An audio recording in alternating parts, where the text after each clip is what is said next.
Okay, we'll start with this. Well, I touched on this in my previous video, which I just uploaded, but now we can discuss this particular subject a little further.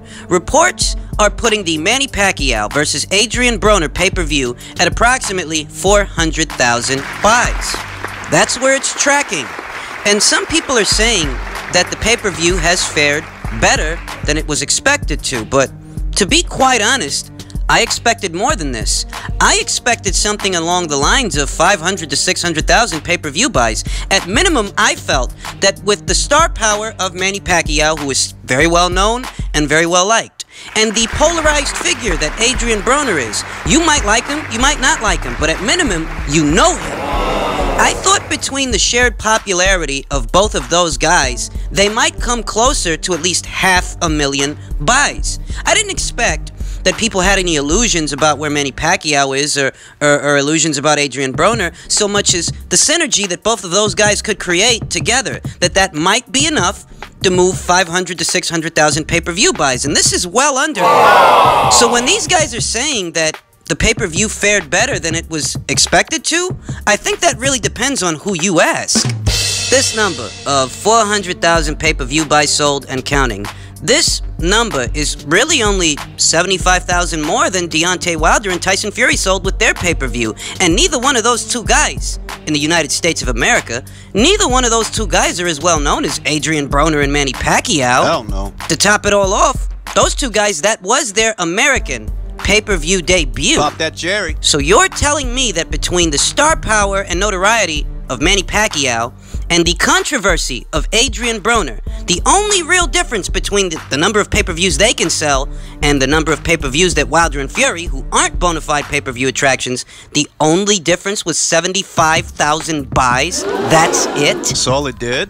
I mean, do I need to lend more perspective to this, that nobody knows Deontay Wilder as much as they know Manny Pacquiao or Adrian Broner? Both of those guys, they're not just known in tightly knit boxing circles. The casual audience at large knows the both of these guys for any myriad of reasons. More than Wilder and Fury. Remember, Manny Pacquiao was one half of the biggest recorded pay-per-view. The Floyd. Adrian Broner, this guy eats, sleeps, wakes up to controversy. So both of these guys are very well known, not just in boxing circles. They're both very well known guys. But you're telling me that the only difference between what they can move and what Wilder and Fury can move, who aren't known anywhere near as much as those two, you're telling me the only difference is 75,000 pay-per-view buys? It's not a lot. I think that this number of 400,000 pay-per-view sold is the ultimate indicator of just how critical things are becoming in the American pay-per-view market. It's looking bad. People might be sitting around and calling this a success, but look,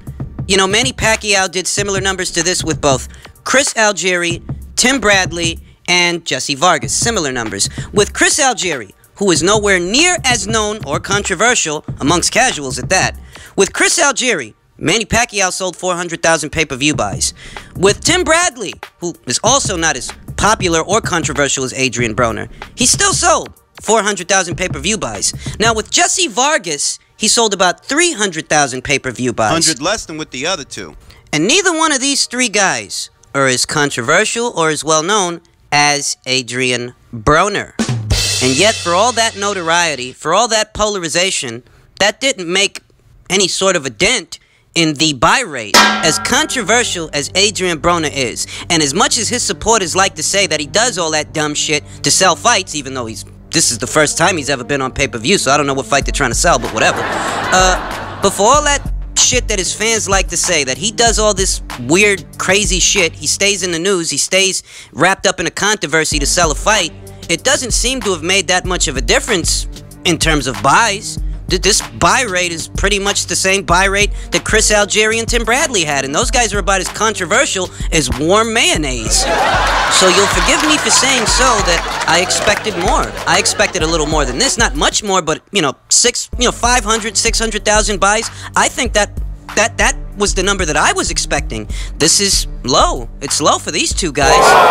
We're not talking about run-of-the-mill guys here. We're not talking about your Joe Schmoes in the sport of boxing who maybe the hardcores know, but the casuals don't. We're not talking about those types of guys. We're talking about Manny Pacquiao and Adrian Broner. I think there's some discrepancies to be addressed here. You know, Manny Pacquiao reportedly was guaranteed two numbers. You know, his purse was recorded at about 10 million guaranteed, and he would be slated to make a little more than that. A little? Well, not a little more, actually 2 times as much. But it was reported, you know, his purse was recorded at 10 million. Adrian Broner's was recorded at 2.5 million. And both guys were reportedly standing to make more from a cut of the pay-per-view buys. Manny was supposedly supposed to make like about 20 million. But when you add this up, you know, when you multiply $75 times 400,000, what you get is 30 million. 30 million. Okay. So in order for all of this to check out, what? Out of that 30 million, Manny got 20? What about the break-even point? To cover the costs. To cover the costs that it took to stage this thing. What about the break-even point? And what about all the other fighters that are on the card that also have to get paid? Something's not quite sitting right here. I mean, at minimum, if Manny Pacquiao did walk away from this fight with $20 million, that would have had to come at the cost of somebody. Or something. I'm not sure it came at the cost of the other fighters, because, hey, you gotta pay them too. They did their job. They were supposed to fight on the card, and they fought on the card. So I'm not necessarily trying to imply that, you know, it's coming from those guys' pockets so much as maybe this thing wasn't a success. Maybe they just took a loss. Nobody wants to report that they took a loss, but you do the math. If the total number of revenue generated from the pay-per-view buys is about 30 million, and Manny Pacquiao is estimated to make 20 million guaranteed out of the, you know, overall, once everything's all done with, that would only leave $10 million from the pay-per-view buys. And Adrian Broner's got to get paid. Badu Jack and Marcus Brown, they've still got to get paid. And all the other fighters that were on the undercard, they've got to get paid.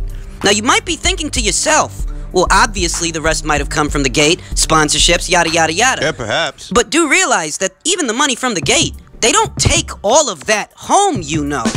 You think these guys are taking home 100% of what's made at the gate? What are you, a 5-year-old? Let me tell you something.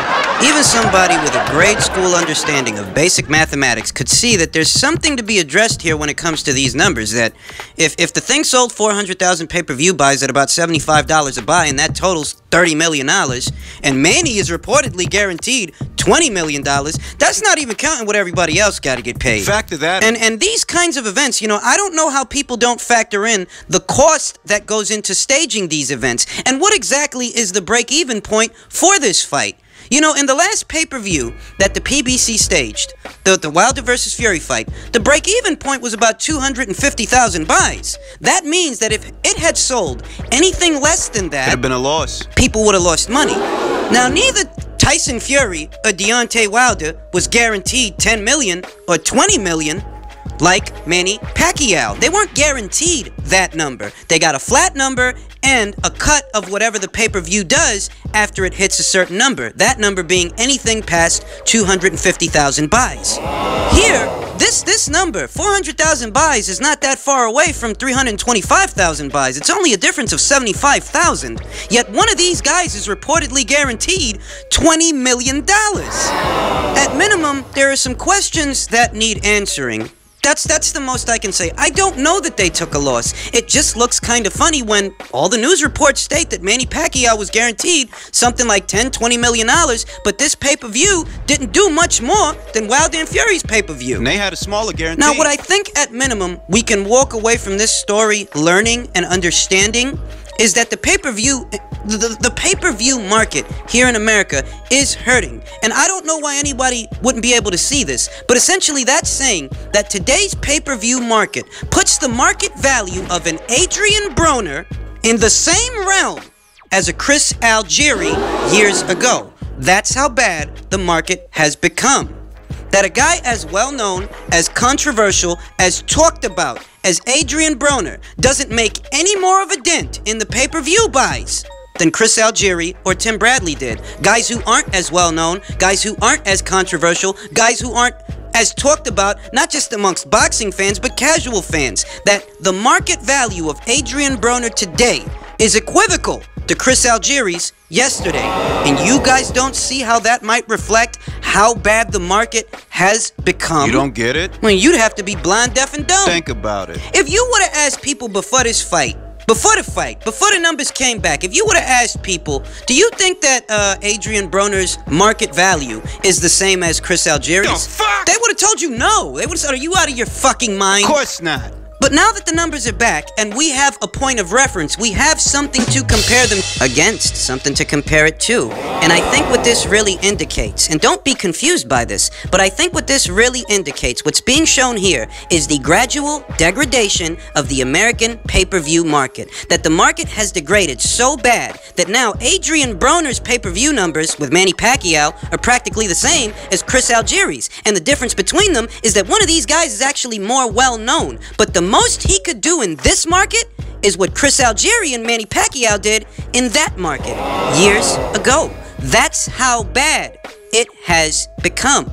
That's not saying that Adrian Broner isn't popular. Of course he's popular. Everybody knows this guy. Not for the right reasons, but people know him. And the same number of people that knew Manny Pacquiao then know him now. He's still a beloved guy. But the market has become so bad that you can put these guys together in this market and the pay-per-view won't do any better than Chris Algieri and Manny's pay-per-view, because that's how bad the market has become.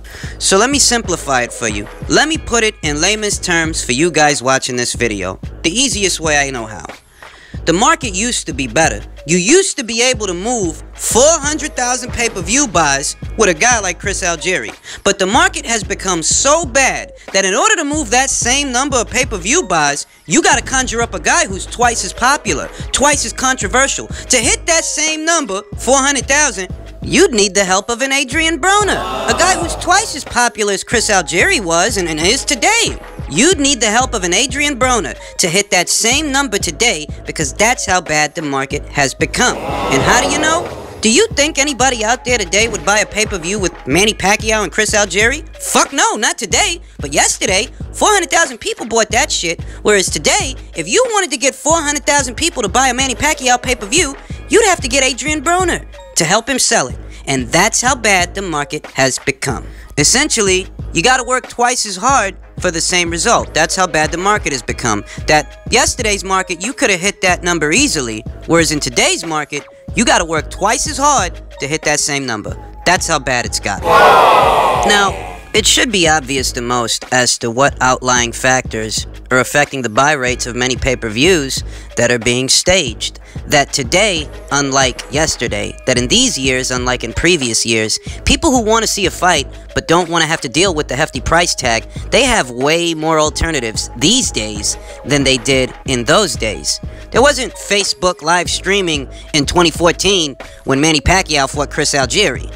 There wasn't Instagram live streaming when Manny Pacquiao fought Chris Algieri. You know, to a lesser extent, stealing a fight was kind of always around, but it wasn't as full-blown as it is these days, that you can watch these major events, you can watch these pay-per-view attractions these days without having to pay a dime. You can do that these days more so than you could in the old days, and that directly affects the buy rate. And the reason that this is particular to the American audience, as opposed to, say, the one in the UK, the reason that it's particular to this one is because this audience is being charged quite a bit more than that audience. People here are paying 3 times what people are paying there to see a fight. So it's not hard to understand why the American pay-per-view market really isn't what it used to be. The way it used to be, you could have moved something like 350 to 400,000 buys with a Chris Algieri. But if you tried that shit today, it wouldn't work out. You'd probably lose money. In which case, you'd have to conjure up an Adrian Broner to help you get to that same number that you got to with Chris Algieri years ago. 4 or 5 years ago. Because that's the state that the market is in.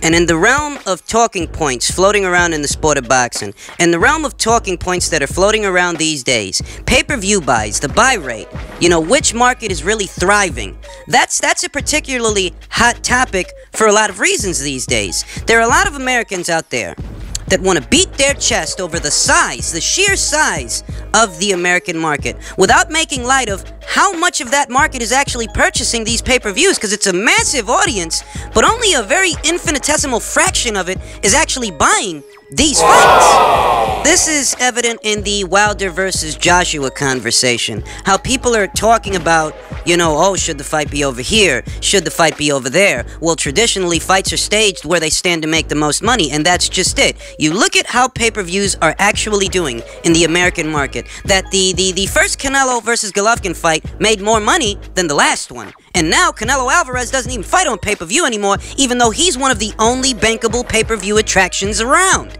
You look at this situation with Manny Pacquiao and Adrian Broner. Manny Pacquiao and Adrian Broner are far more well-known globally, on a global scale. Both of these guys are more well-known than either Tyson Fury or Deontay Wilder, and yet, here in the American market, they didn't do much better than they did with their pay-per-view. So, you know, what comes to mind, at least for me, the proposition that I've got, if there were any ideas on how to revive what is a dying, dwindling pay-per-view market, because the pundits and the fans, they might want to call this a success, but I'm looking at this like, well, you guys are way more popular than Wilder and Fury, but y'all ain't, you know, the numbers don't reflect that. But you know, I know for a fact that Manny Pacquiao's been around a lot longer. He's a lot more decorated, a lot more well-known than either of those guys. Adrian Broner, for all his controversy, he does know how to get attention. And you would have thought that when you combine those two kinds of guys, you end up with a number that would far exceed what we just saw in the last pay-per-view. And that's really not the case. That reflects the state of the American market.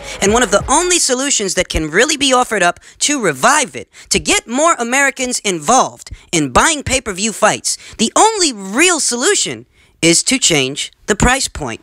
This is a massive audience we got here. Millions upon tens of millions of people. Lots of people that could buy a fight, but won't unless you change the price point. So what if they drop the price point down from $75 pay-per-views to $50 pay-per-views? I guarantee you that $50 pay-per-view won't seem as off-putting to the guy on the street as that $75 pay-per-view, because $75 comes dangerously close to $100. And the average guy on the street doesn't want to pay $100 to see one fight for one night. But $50, that's more negotiable to the individual, and that's how the price point needs to be thought of, at the individual level, the ground level. You lower the price point, and it becomes more affordable to the individual, plural individuals. And then that many more individuals end up buying the fight, and you get to capitalize on just how massive this market is. But if the price point is so high that you're deterring more customers than you're attracting, then you're pissing in the wind telling me how many potential revenue opportunities are here when you're not capitalizing on them. I'll tell you this much. It's hard to imagine that pay-per-view is still going to be around in the coming years if this price point doesn't change, because pay-per-views aren't selling more these days. They're selling less.